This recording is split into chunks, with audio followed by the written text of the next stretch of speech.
Buck roll. I love you, Bobby.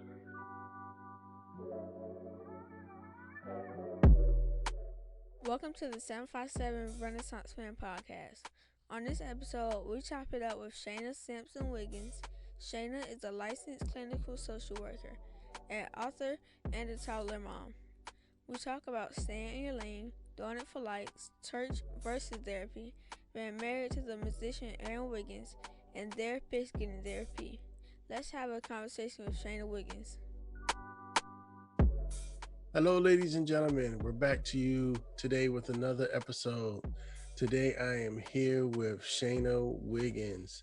Shaena is a licensed clinical social worker, a business owner, and a mom of a very busy toddler.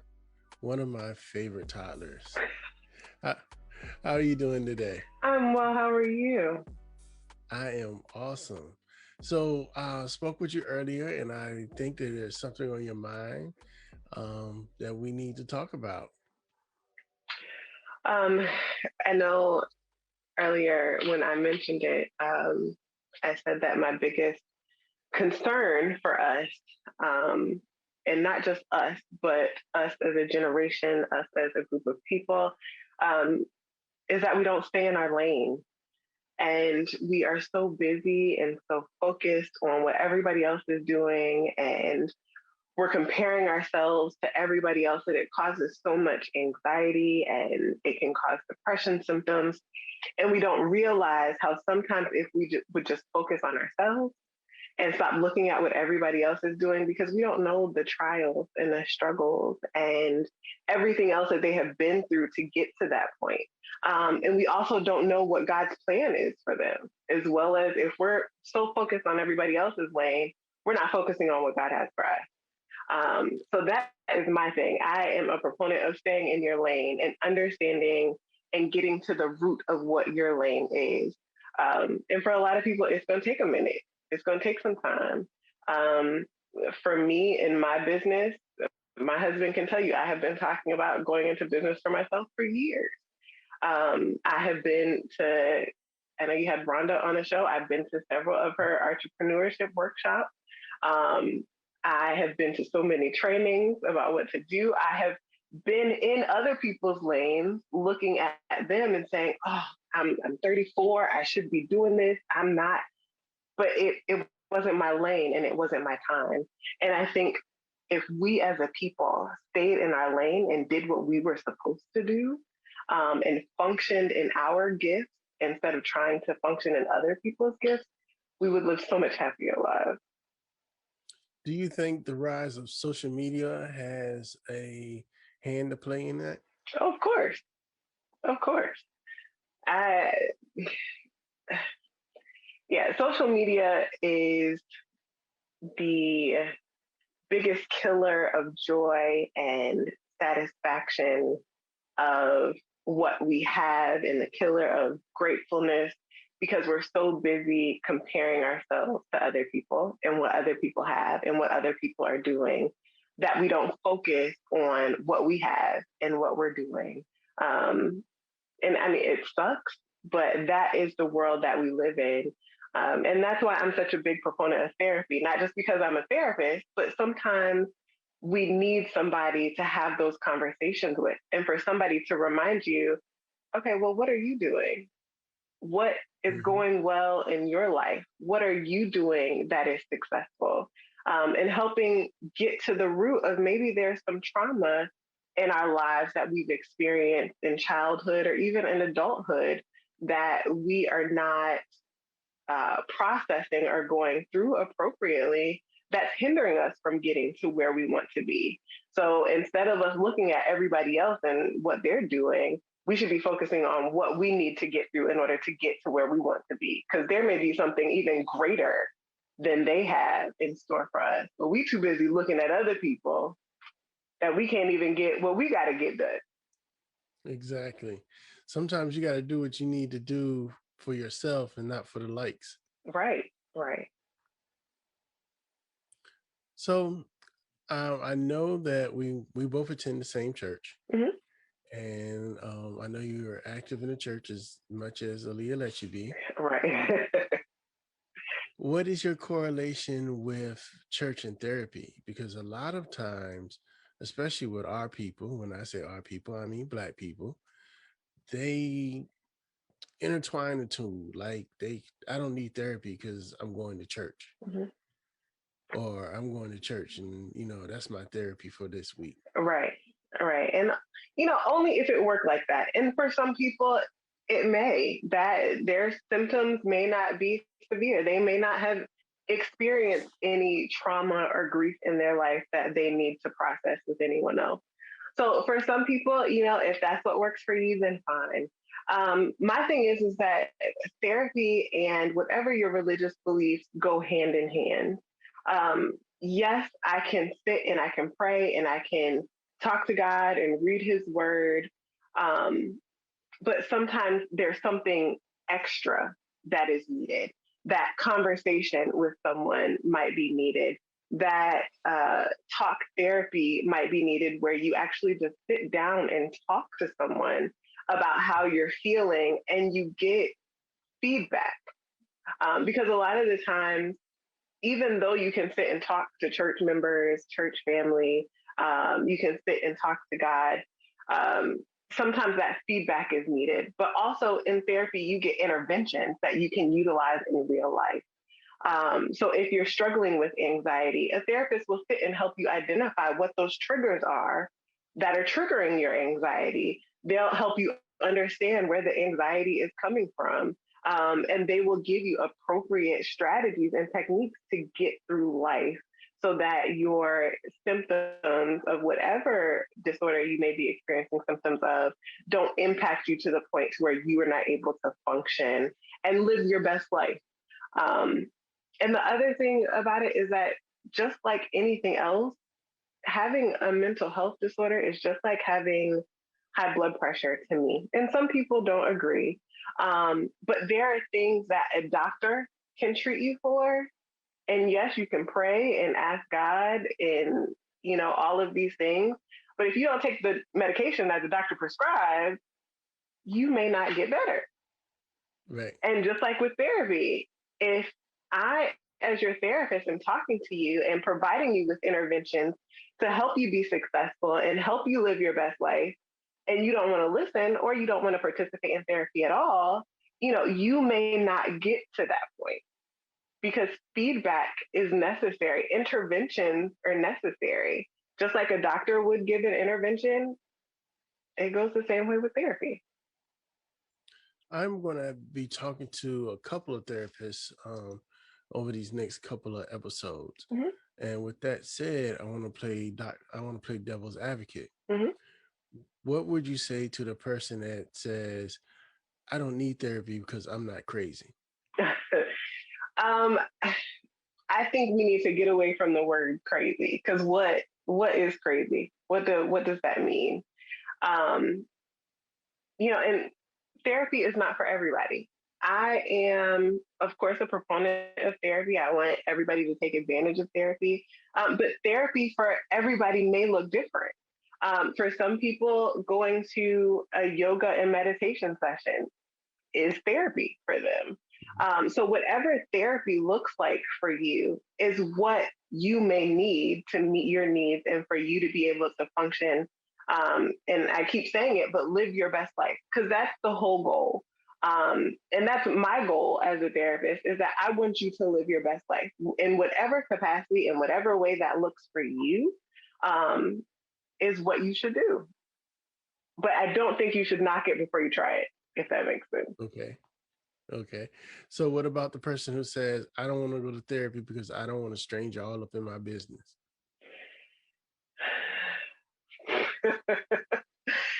um, I mean, for me, I think that that's difficult for our population. I think that there are a lot of people who know therapists and know um, somebody that they would recommend.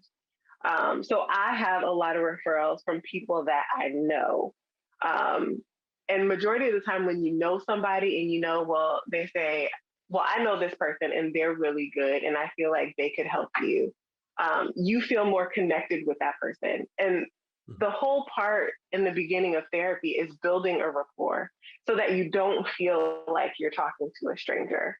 Um, and that is part of the process of therapy. So even if you feel like going in, I don't want to do it because I don't want to tell a stranger all of my business, try it. Because once you build that rapport with a therapist, if you have a good therapist, it won't feel like you're talking to a stranger. Right, right. So what got you into therapy? Um, I got my bachelor's degree in social work in 2008, and I have literally worked in almost every area of social work. And although I enjoyed every area, as far as working for social services, working for CPS, APS, Department of Social Services in their eligibility programs, um, working for medical facilities, any and everything you can think of in social work, I've done. For me, I wanted to get to the root of a lot of the issues that I was seeing on a daily basis. Mhm. Um, so, meeting with somebody who is suffering from depression symptoms, who's struggling with getting up every day and going to work and doing the small tasks, taking care of their children, doing the bare minimum. I wanted to get to the root of that, which was addressing their depression symptoms. And again, helping them get to the point to where they felt like they were living their best life. And I felt like I couldn't always do that in some of the roles that I was in. So for me, I wanted to work with the individuals, with the families, to help them get to the root of the concern. And I just felt Mhm. like I couldn't do that in some of the other areas I was in. Okay, okay. Where'd you go to school? I am a Spartan for life. Um, Behold the green yes, and the gold. green and gold. I'm rocking a little gold today. I see. But yes, I got my bachelor's from Norfolk State University. I got my master's in urban education from Norfolk State University, and I got my master's in social work from Norfolk State University. Oh, triple threat. Okay. So, how was your experience at Norfolk State? That's one of the things I also want to explore during this journey I'm taking podcasting. Hmm. Um, hence the name 757 Renaissance Man. I try to talk about, or at least relate to things from this area. Hmm. And we have a very large HBCU area. I think we're very unique where within 30 miles you have three at Hmm. least. Yeah, three. We're counting Norfolk State, Amp University, and Elizabeth City. Hmm. Am I missing one? Because you ain't one. And if you go a little bit further, you can get Virginia Union in there Right, too. right. Um, So how was your experience going to, and you went to high school in Virginia Beach? yes. So coming from high school in Virginia Beach, going to Norfolk State, what were some of your experiences? Did you have anything that was eye-opening, or did it teach you more about yourself? Um, I went to Lansdowne High School, which I considered at that time a pretty diverse school for the area. I started out at Green Run and then I went to Lansdowne when Lansdowne was built, which tells you how old I am. Um, but I feel like it was pretty diverse. So my transition from high school to college wasn't, I didn't have a culture shock or anything like that. Mhm. Um, and I didn't stay on campus when I was at Norfolk State. Um, so for me, I had an amazing educational experience. The campus life, I can't really speak to. I wish that I could. Okay. But when I was in college, I was really focused on my education, getting in and getting out. Um, so I don't really have the campus life experience that I wish I had. But I saw and experienced some great things while I was there. The School of Social Work, the SNR Strong School of Social Work, is amazing. Um, I feel like the way that I flourished and grew in that program from my bachelor's degree to my master's degree, as well as all of the support that the teachers, professors, and staff give you once you leave, Mm-hmm. is amazing. It is amazing. I would recommend to any and everyone to go to Norfolk State, especially for the social work program, because it is a top ranked school for social work in not just this area, but nationwide. Awesome. So tell me, you are a new author now. What was it like writing your first book? um, it was eye And opening. how long did it take you? Um, I started when the pandemic started. Um, and I just released it this month. It is part one, Raising an Amazing Kid. Um, but what my whole goal was in writing it is I currently, outside of my private practice, is I run an evidence-based program. And one of the things that I realized is that a lot of our caregivers and parents struggle with the psychoeducation aspect of understanding where their child is developmentally. And this book is kind of like a synopsis of, all of the ages, um, how to deal with your young child or how to deal with your teenager, what some of the things are that they may need, as well as strategies to assist, especially if they have experienced any sort of trauma, um, just to provide some psychoeducational support. So that is Mm-hmm. part one. So there are other parts to come, that will provide specific interventions on how to address different things in dealing with all age ranges. Um, but the process was not as bad. I have learned a lot. Even in releasing it, I've gotten some really good feedback on what I should do differently next time. So I'm taking it all in stride, utilizing it as a learning process. But it's been a really good experience. And, I didn't do it for the money. I did it genuinely because I wanted to share the knowledge. And yes, you can Google any and everything, but I feel like it's nothing like having something in one place that can give Mm-hmm. you some guidance and details and structure so you have a base on where to start. Did you find that it was easier to start because of the pandemic? Um, Honestly, I think part of what I said in the beginning about staying in your own lane, Mm-hmm. I don't know if it was because I was turning 34 or, I don't know what it was. I don't think that it had much to do with the pandemic, but I think that I had a refocus moment where I had to look at myself and say, I have this notebook full of things that I envision doing and seeing myself doing and things that I want to put out and ways that I want to be able to impact the community. And I hadn't done it. And on top of that, I have some really amazing friends and an amazing husband who push me to have the things that I've talked to them about come to fruition. So I think Okay. it's a combination of all of those things that kind of helped me get to where I am right now. And what's the title of your book? Raising Amazing Kids. It's part one, Understanding Growth and Development. And the children's book, Mommy Teach Me How to Pray, will be out next month. All righty now. Now, would there be a forward from Aaliyah? No, not yet. Me and my husband are supposed to be working on a children's book series. So hopefully by the time that comes out, she will be able to have her input on that one. For all of you who don't know, Shayna's husband is Aaron Wiggins, Mhm. who was my very first interview on the podcast. So, how is it having a musician for a husband? It is interesting, but me and Aaron have known each other since middle high school.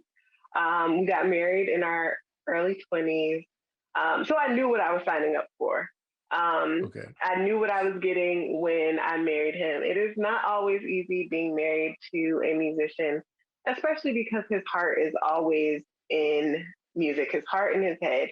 And I think that having a daughter kind of helped calm it down a little bit in reference to him doing any and everything. I think that he is more focused now and what he wants and where he wants to go and where he sees himself as not only a musician, but an amazing producer, singer, songwriter. Um, and now we have a daughter who sings all day, every day. Um, so, I mean, I love it. And I've come to love it even more because I know that that is his heart. That is what God has put in him and put on him. Um, and I think if he just stays in his lane, there will be so many amazing things and doors that are going to open for him. And when you guys see me riding in my Bentley that he bought me, you'll know what it was.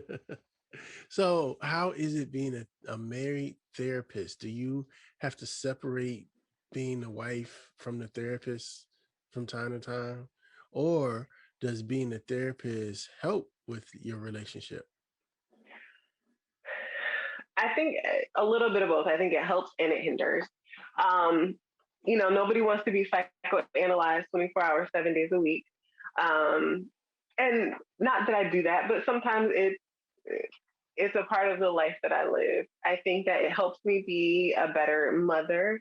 It helps me to be more self aware of the things that I do and the things that people do around me. And it helps me be more empathetic to what people are feeling around me. Um, and I'm not going to sit here and say that me and my husband have the perfect marriage and that I'm the perfect mother. But it helps me to be aware of what I need to work on within myself. So, Okay. So, does the therapist ever need therapy? of course, if your therapist don't have a therapist, you might need to find another therapist um, because we're all human. And the thing with therapists is that we sit and we listen to everyone's concern all day for 8 hours, 10 hours a day. And if your therapist is not talking to somebody and having that conversation and, being able to have that person that they can decompress and, um, just do exactly what we're asking somebody to do with us with, then, sometimes they may have traumas, they may be impacted by some of the things that they hear that they still need to be able to release. So yes, therapists should have a therapist. Yes, just like pastors have pastors. Right. It's a circle. You can't pour from an Mhm. empty cup. And if we continue to pour and nobody is filling us up, then we're going to be empty and we're not going to be able to give our best to the families and individuals that we serve. If you can give any message to anybody out there listening, what would you tell them now? Besides, stay in your lane. Hmm. Um, love you. I am a big proponent of self love, self care, self awareness, self worth, self esteem, because I don't think that it's a focus for us enough to where we realize how it impacts our everyday life, how looking in the mirror and you don't see something that's valuable and beautiful and amazing and wonderful, how that impacts your outlook on life, how it impacts how you treat people, how it impacts how you treat yourself and take care of yourself. So love you, fall in love with the person that you see in the mirror. And that's why I posted a video of my daughter. She has a business called Nicole by Nicole. And one of the things that we are working on is mirror affirmation stickers. Because when you look in the mirror, your first thought is, hey, girl, I'm beautiful.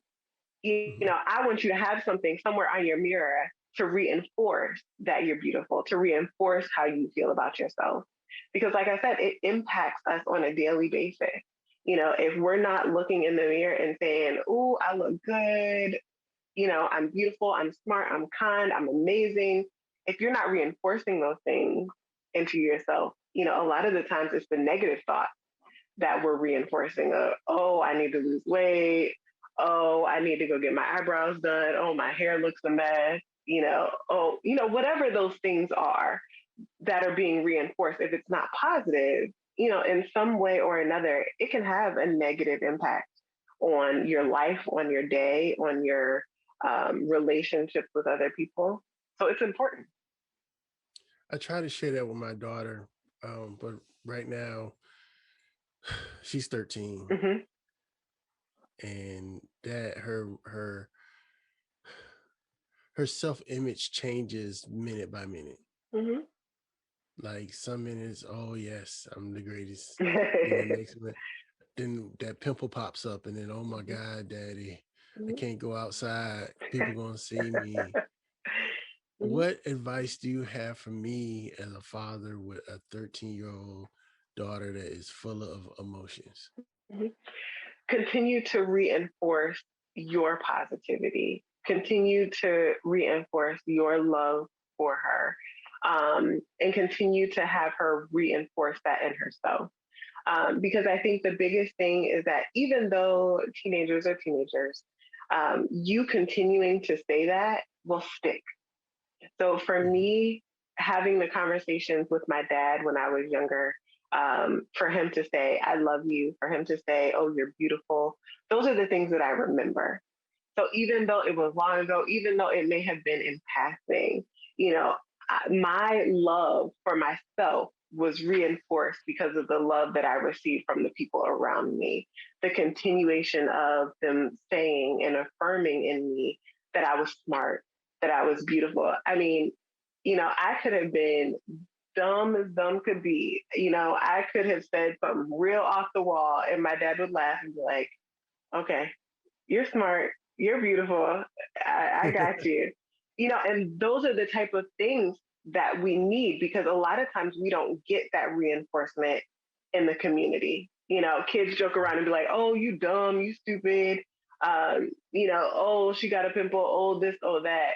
So if we're not receiving it from somewhere, and the only thing that we're taking in and consuming are the negative things that we're hearing around us, those are the things that are going to stick. So, as a parent, continuing to reinforce the positive things that they're doing, continuing to reinforce the beauty that you see as their parent is, the best advice, the best thing that I could say as a parent to do. That is great. Okay, so I want you to plug your business. What is the name and how can people find you? Okay. My business is called Transformative Therapeutic Services. The website is www.transformativeservicesva.com. I'm also on Instagram and Facebook, Transformative Services, for both. um, and I think that's it. I offer uh, MSW and BSW mentoring services. So I remember what it was like when I was in undergrad and grad school, needing the support of somebody who was already in the field. So Mhm. I do offer that. I do not charge for any of the services that I provide outside of um, therapy, but I also provide community resources. Community resources that can be slim pickings, and sometimes it's hard to identify where you can get support from. So I Okay, do offer that, and you can sign up for that on the website. awesome. I really enjoyed our chat today. Hopefully, we can have you back again. Like I said, I want to do a series with mental health professionals because I feel like that is something that is misunderstood Yes, commonly in our community. I agree. I completely agree. Thank you for having me. I really appreciate it.